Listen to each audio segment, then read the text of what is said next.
Yuma, which means hello in Ngunnawal.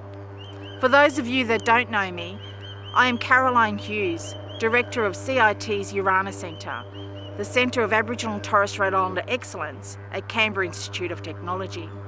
I am also one of many Ngunnawal elders that have the cultural privilege and right to provide welcome to country on behalf of our Ngunnawal community. Before I go further, I would like to acknowledge other Aboriginal and Torres Strait Islander people that may be watching this film. And I also pay respect to your elders, both past and present, and emerging leaders. I also acknowledge you, our many non-Indigenous friends that are also watching this film. And I pay respect to you and your ancestors. Providing welcome to country is an important tradition that all Australians should participate in. So in the words of my ancestors, Yuma Yumalundi, Nanayirabi Krulili Manangai, which means hello and welcome to Ngunnawal country. Or in other words, you may leave your footprints on our land. Thank you.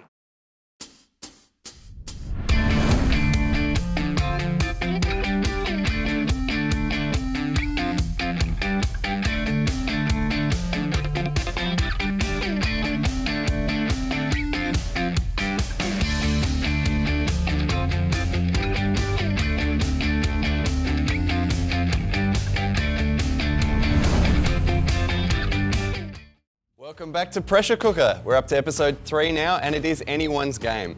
Episode 1, of course, saw Brad take it out by the slimmest of margins, but in episode 2, Yvonne came storming home and we're tied now at 1 apiece. With that in mind, let's bring out the chefs. Chris? Captain Brad, Captain Yvonne. Brad, a new flavour for you, the bitterness of defeat. How are you feeling? Oh, pretty good. Pretty good? Optimistic? You Optimistic. ready to bounce back? Well, we hope so. And Yvonne, sweet victory. That's right. Did you change your strategy up for this week? No, more of the same from last week, I think. More of the same. Well, very intense. We've been seeing a lot of student chefs performing very well. They've become veterans, a little too experienced. So this week, we've brought in some fresh faces for the meat grinder. Let's bring them out. Coming into a competition, neck and neck, 1 apiece. How are you feeling?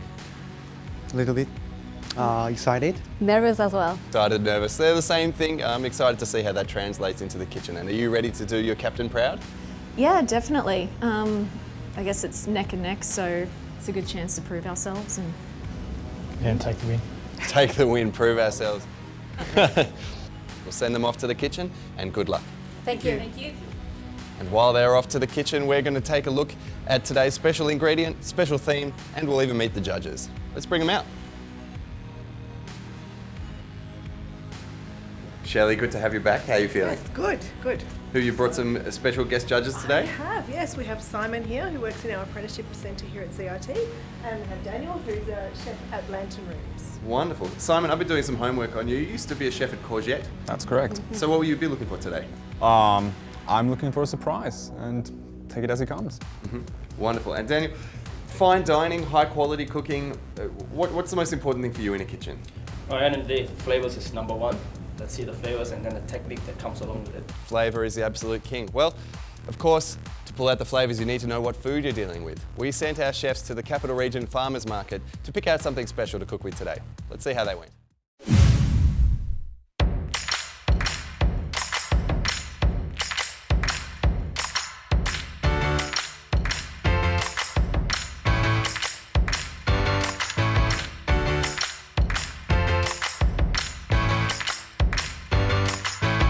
Capital Region Farmers Market. Here, our captains choose their key ingredient, as well as any other ingredients they want to cook with. And of course, we give thanks to all our sponsors at the market who make it possible for CIT student chefs to pull together amazing dishes and also make Pressure Cooker possible.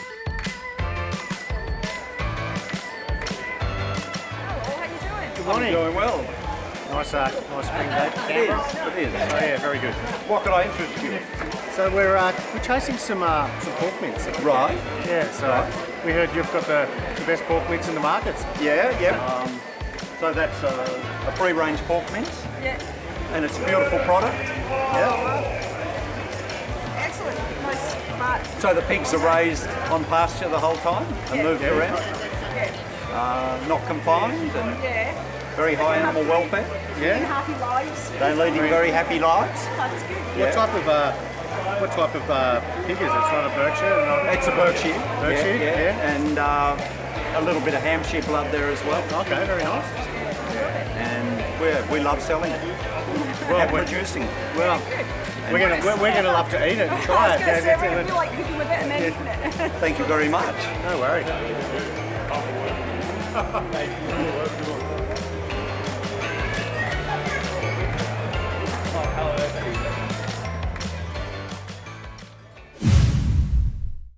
We of course don't just have a special ingredient each week, but we also have a theme. Shelley, would you do the honours to reveal our secret theme? The theme for this week is street food. Street food. Oh, it's a great theme, gives lots of scopes, avenue for using different things. So yeah, it's really good. A lot of street food is Southeast Asian influence, but yet again, you know, every country's got their own version. Brad, walking through the street, the wafts, the smells, the hot air, what comes to mind immediately for you? Oh, happy days. Happy days, yeah. I like to cook everything really. Like there's not much that I won't cook and don't like. You're going to cook some holiday food, do you think? Yeah, well, we'll just wait and see. Yeah, see how you go in the kitchen. Yvonne, anything straight away come to mind? No, just smells and spices and holidays. It's all very exciting. Well, we have the scene set, we have our theme, we have our contestants, we have our judges, and critically, we have 1 hour. Let's go. You ready? Yes. Ready for today? Okay. Secret ingredient, pork. Pork. Okay. We've got street food, doing cocoa prawns with a rum syrup on banana bread. We're doing steamed pork buns. We're doing cauliflower buffalo bites. And we're doing little baby toffee apples to finish. So guys, we've got pork. So street food, you excited? Cool, yeah, definitely. Yeah. I've got some pakoras, and then we've got the roti john, the live sausage made with the pork mince, a secret ingredient today, and then we've got the hot nooks, which are a kind of Korean pancakey kind of thing with some walnuts and brown sugar inside. Trying to work out what they're making, how they're going to do it, and who's doing what. I guess especially because it's a new team as well. Like they probably haven't really worked together, have they? We've only just met today, so it'll be interesting, you know, being in the kitchen with a completely new team. No one, you know, we haven't cooked together before. I think we're gonna eat. Yeah. We always try our best, and actually we work together at other classes, so we know each other. So we're gonna be a good team. Yes, I think so as well. Brad's got prawns. Lucky Maria is peeling all the prawns. Lots of different sauces going on And there. lots of sauces, yeah. Well, you never know with Brad. He does go a little bit, he tries things, he goes a little bit crazy, so you never know what we'll get today. And then just a little bit like that. Okay, bring it up. I started with pastry. The most challenging was to start in commercial cookery. The timing is different, the rhythm in the kitchen is different. So for me, that itself was really challenging. But now I feel comfortable because I've been doing it for a while. Do you miss the kitchen? I do, the creative part, absolutely. How long ago did you leave? Nearly 2 years ago now. All right, still relatively recent though. Kitchens are famously stressful places as well. I imagine moving from a kitchen to a desk would be, you know, like moving from the mountains to the beach. Absolutely, which I also did, kind of. No, you did the same thing. Oh, there you go. Yeah. We caught up with Simon earlier in the week. I'm originally from Switzerland and I moved to Australia 4 years ago. I'm working here at CIT as a liaison officer. So I'm mainly in contact with employers and apprentices in regards to a very broad spectrum of things. Well, I'm a big fan of apprenticeships just in general and like traineeships. I believe that hands-on experience is invaluable, especially in trades like cooking. We have like the CIT restaurant where you get first-hand experience of how the industry works. So I'm a big fan of that. During my time I was cooking here in Australia, I created an Instagram account where I presented my plating, I guess. When you work in a restaurant, sometimes you don't get to do too much of the creative and you're more like following recipes. So I kind of compensated at home. Asian food and street food in general is not something that I had a lot of experience with. Because I'm from Europe, I really like the topic because it does trigger like memories in certain areas, yeah. The first time I heard about pressure cooker was probably from Shelley. She asked me if I would be interested in judging in one of the episodes. And as I have a chefing background, I was very interested and said yes pretty much on the spot.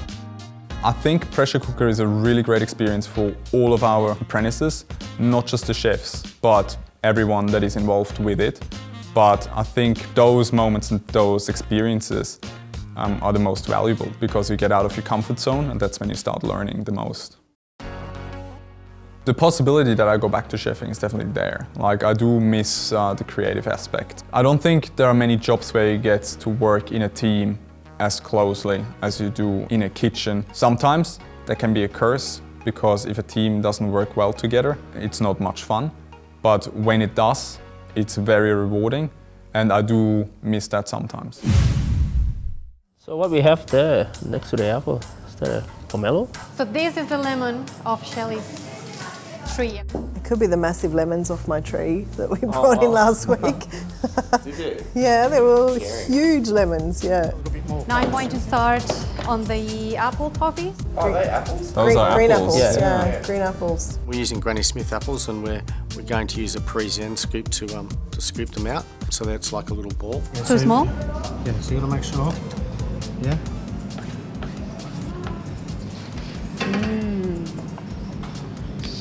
Okay. Pork mince being wrapped up there? Wrapping it in caul fat. All right, and then just roll it up. That's it.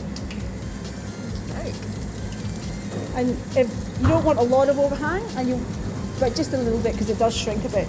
What's caul fat though? It's the lining of the stomach. Lining of the stomach. Very, very I just asked tasty. for the viewers at home. Very tasty.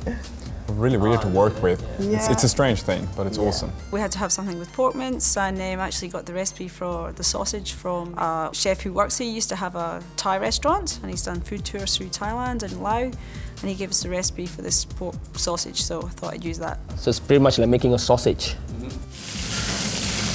Ooh! Do you want tongs? You've got tongs down. You're right. I'll be right. Let's take a look at Olivia's story. My name's Olivia and I'm a first-year apprentice studying commercial cookery.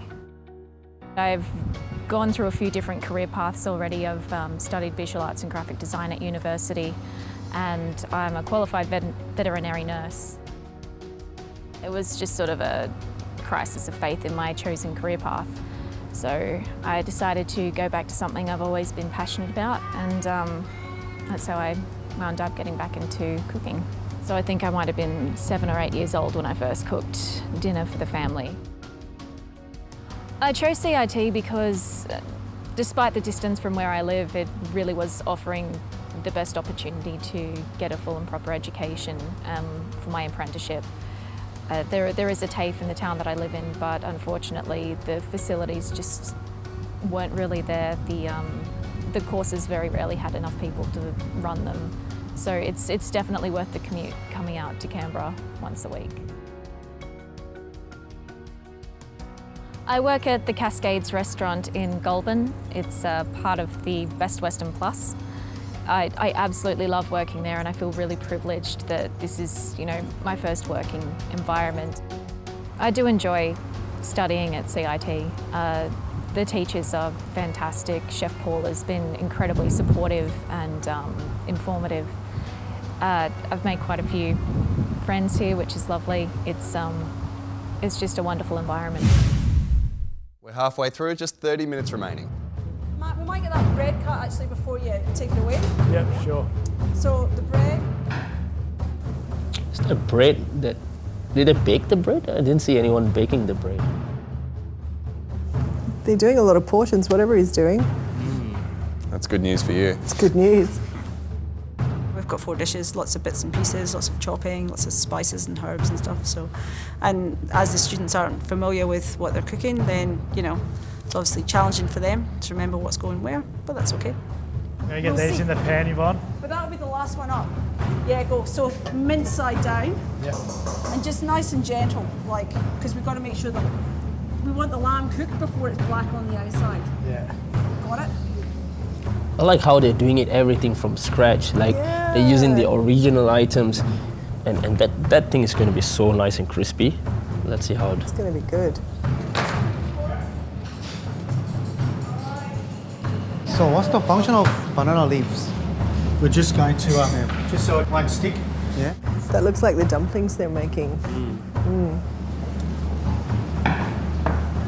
do you want me to roll with? Yeah. Okay. The most challenging thing is pastry. When you make the pastry, you have to measure every single things exactly. If you don't, you won't make any certain outcomes. We caught up with Aidan earlier in the week. Let's take a look. My name is Hae-young Chun. I'm 29 years old. I'm from South Korea. And my English name is Aidan. When I searched the English name on the website, Aidan, oh yeah, that's a bit quite fit to my image, I think. So I moved to Australia early of 2014. I think I was a good kid, yeah, and I didn't make any big trouble during the childhood. I love my family, yeah. Yeah, actually my mother is good at cooking, so she used to make a lot of food. So I think that motivated me to be a chef. I'm a really meat lover that I cook steak as a medium rare.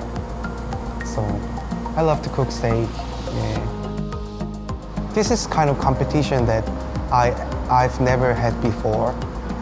I felt like it's pretty fun and I want to running my own restaurant in the future with my own recipe. But maybe after 10 years later. Contestants have just 10 minutes remaining. Yvonne looks like she's making some kind of dumpling as well. You happy for me to just start going with the rolls? Yeah. So I'm assuming something sweet, something maybe. brown sugar-ish. Korean pancake. Korean pancake, yeah. Oh, you are so neat. Do you know that this is food where Aidan comes from his home country? Ah. So he's going to tell us maybe that his mum made it better. All But right. that's okay. We can cope with that and we'll get tips for next time. They should be getting ready for plate-ups pretty Fairly soon, yeah. They are actually starting to move a little bit quicker in Brad's kitchen, do you notice? Yeah.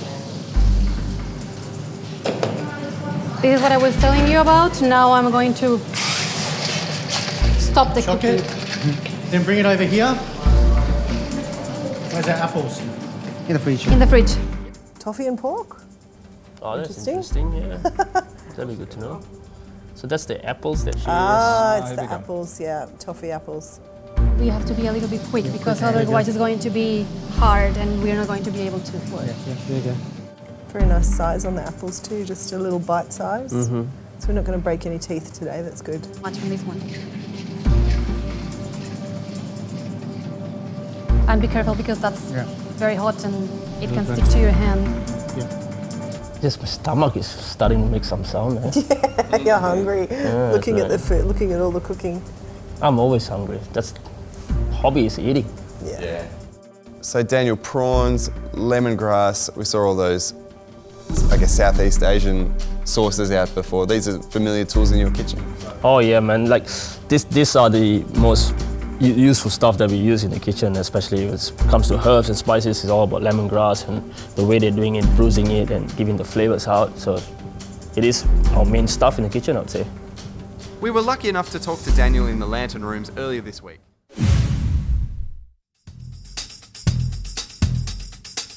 Hi there, I'm Daniel Mark, currently chef at Lantern Rooms. Been running this show here for a good 8 years now. We're pretty much doing Malaysian fusion, doing traditional Malaysian dishes and trying to influence it to make it up to an Australian standard. Our main focus is to give really good and excellent food to customers, where they get to get a diversity of what Malaysian dishes is all about.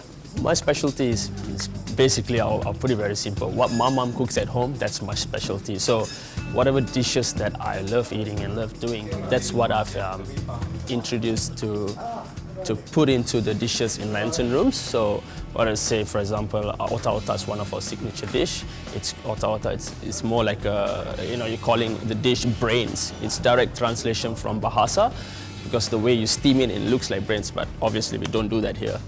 We pre-bake it and look it a bit more fancier and stuff. But yeah, that's what the signature dish is all about here. It's what I love to eat, what my mom would cook for me, and then bring it out to here for guests to have a feel of what is back home. You can see how the community in food has grown down here. The competition is pretty wide comparing to Sydney and Melbourne, but eventually it will get there. We've had before staff from CIT, obviously they've graduated, they've moved on. I'm so looking forward to working with more apprentices to build them. When they are young, it's very easy to mold them, to cultivate them, to understand what is the industry about. And as we know, Asian food has grown so big in Australia, where I would like to put my input to each one of student. So that they can move on and have more skills. School is what we learn all the basics. Once they come up in this industry, they get the full-on experience.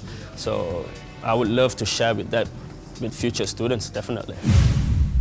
All right, contestants, only 60 seconds remaining.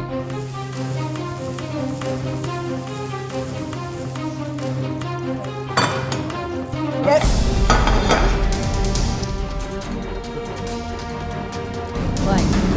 30 seconds remaining.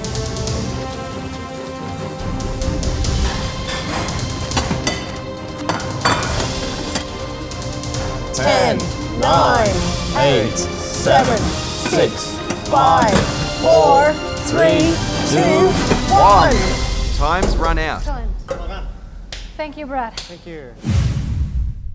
It's been a frenzy of activity, but the chefs have finished and now have to plate up for the judges. Steamed pork buns. The judges loved the pork buns. The presentation was a real hit, but what about the taste? The secret ingredient filling is a hit with the judges. Laos sausage. The judges say that the Laos sausage is professional, cooked nicely, and has a strong lemongrass flavour. Cauliflower buffalo bites. The judges love the aroma of the cauliflower, but would have preferred shallots and fresh greens in the dish. Roti John. The judges are interested in the culture behind the Roti John, but what about the taste? Tad on the dry side. The judges think the bread needs to be thinner and is traditionally white bread, not wholemeal.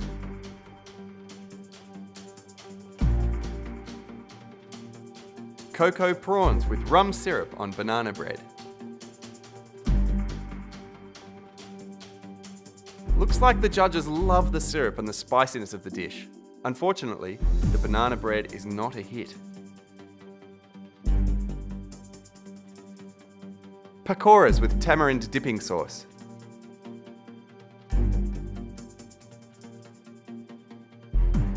The judges are impressed with the colour of the pakoras. The judges say the colour is wrong due to the type of flour. Will this put Yvonne behind the line? Brad's final dish is baby toffee apples. Could this be the dish that pushes him over the line? The toffee apples are a hit, but unfortunately, a bit too thick. Yvonne's final dish, hotioks. Will Yvonne's dessert win over the judges? Shelley feels the dish could have had more decorating. Brown sugar and walnuts is a hit with the judges. However, the pancakes are a bit chewy. The time has come for the judges to dish out the results. But who will be served victory? And who is it that will be fed defeat? Well, another episode and another unfed host. But fortunately, the people by my side seem to have eaten very well. So Yvonne's pork sausage was probably the dish of the day. Yep, my favourite, very good flavour, really nice. Yep. At the other end, Yvonne's team probably had the not so favourite dish of the day as well. The Roti John was quite dry, and I think that's probably because it was a wholemeal baguette instead of a white one, so it kind of soaked up all the goodness. Yeah, but otherwise, really good. Brad's team, Brad, yeah, you have the pork buns. were absolutely beautiful. Aidan, did you have a little hand in the pork buns? Yeah, the pork buns were really nice. And the toffee apples were quite interesting, something that we didn't expect from you guys today, so well done. Wonderful. And moving along, how do you feel that Yvonne's team went? The sausage was brilliant. Every flavor came up from the dish, spot on. Just what I would have. Cooking techniques wise was perfect. Nothing was burnt, it's well seasoned, and really enjoyed it. Well, the downside again was the roti john. For me, I'm from Malaysia as well. I eat a lot of roti johns. Maybe the baguette was a bit too thick, and I wouldn't have used a rye or wholemeal. Yeah, but other than that, it was a good job, good effort. 4 dishes on time, good presentation. Well done. And moving on to Brad's team? Pork bun was the favorite. Good amount of flavor, spot on, nice. The bun was cooked perfectly. All right, nothing oozed out, stayed perfectly inside, was nice, really enjoyed it. Toffee apple also, something interesting. We didn't expect that again, but was really good, was nice. Wonderful, and how do you feel it? Yeah, we are pretty even with the whole judges team, so my favorite as well was the sausage. Really amazing flavors there with the lemongrass that came through. Really interesting as well, you could see the knife skills, whoever chopped the ingredients there. Everything was very uniform. It was very interesting to see. For me as well, on the downside, it was probably the roti john. Yeah, the bread was a little bit thick. It was a bit on the dry side.